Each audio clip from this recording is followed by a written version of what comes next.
بسم اللہ الرحمن الرحیم انذر عشیرتک الاقربین، اے نبی اب اپنے قریب کے رشتہ داروں کو خبردار کیجیے۔ یہ جو مشن شروع ہوا حضور کا، یہ ہمارے آج کے واعظوں کے مانند نہیں ہے کہ دنیا بھر میں واعظ کہتے پھرتے، گھر والوں کی خبر ہی نہیں، اولاد کدھر جا رہی ہے اس کے بارے میں فکر ہی نہیں۔ واعظ بہت بڑے ہیں۔ چیریٹی بگنز ایٹ ہوم،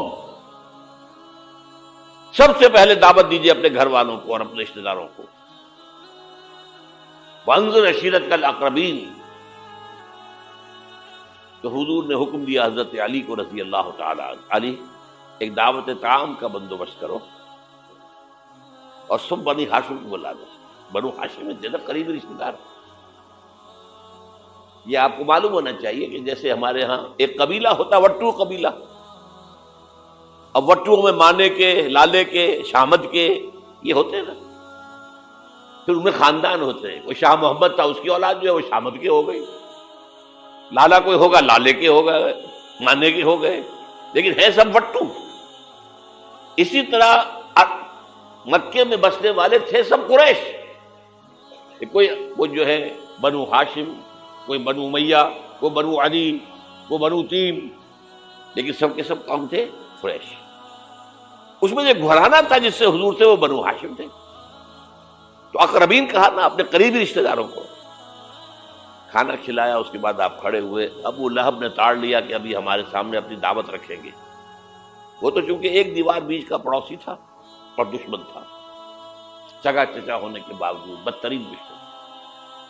اس نے شور مچایا، ہوٹنگ کی، اور کسی نے بات نہیں سنی، اور یہ کوشش ناکام ہو۔ چند دن کا بیچا دے کر آپ نے صلی اللہ علیہ وسلم پھر کہا، علی دوبارہ ذرا کھانے کا اہتمام کرو۔ پھر بلایا، پھر کھانا کھلایا۔ میں کہا کرتا ہوں کہ اب کچھ شرم آ گئی ہوگی کہ 2 دفعہ روٹی کھا لی ہے، تو کم سے کم ان کی بات تو سن لو۔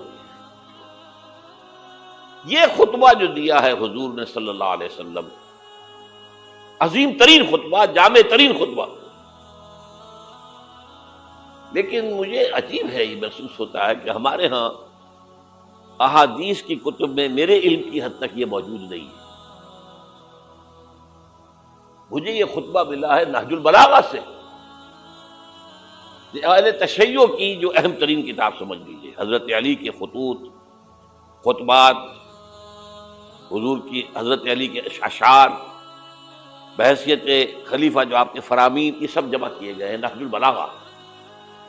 اس میں یہ خطبہ، اس میں ایک چیپٹر ہے خطبات نبوی، اس میں یہ پہلا خطبہ،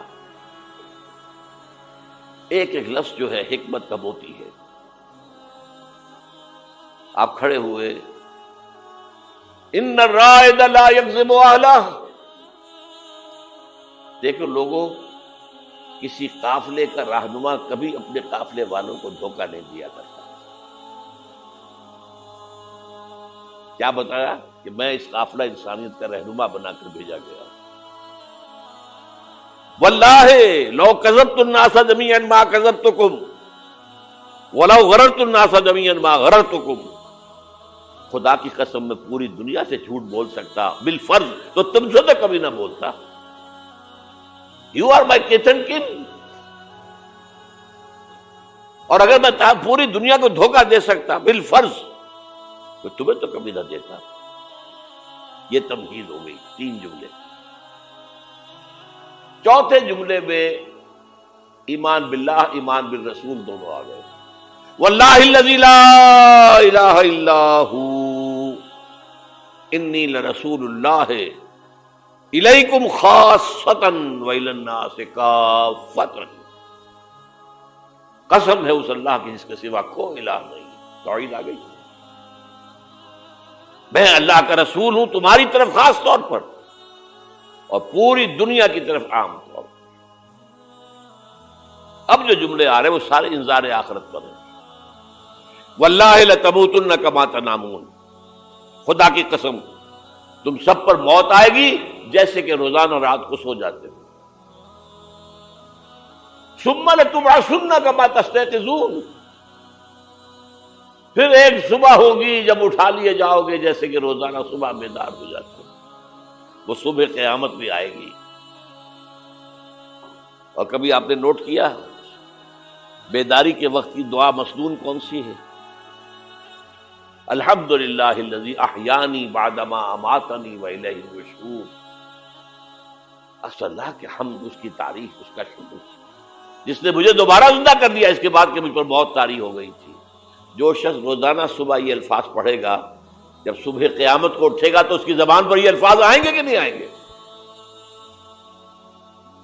الحمدللہ الذی احیانی بعدما اماتنی والیہ النشور،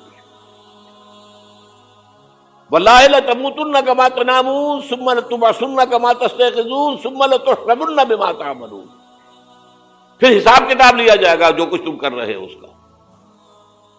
ثم لتجزون، پھر لازماً جزا دی جائے گی، بالاحسان احسانا وبالسوء سوءا، اچھائی کا اچھا بدلہ، برائی کی بری سزا۔ وَإِنَّهَا لَجَنَّةٌ وَبَدَا أَوْ لَنَارٌ أَبَدًا، اور وہ کیا ہے؟ یا ہمیشہ ہمیش کے لیے جنت اور یا ہمیشہ ہمیش کے لیے آگ۔ اللہ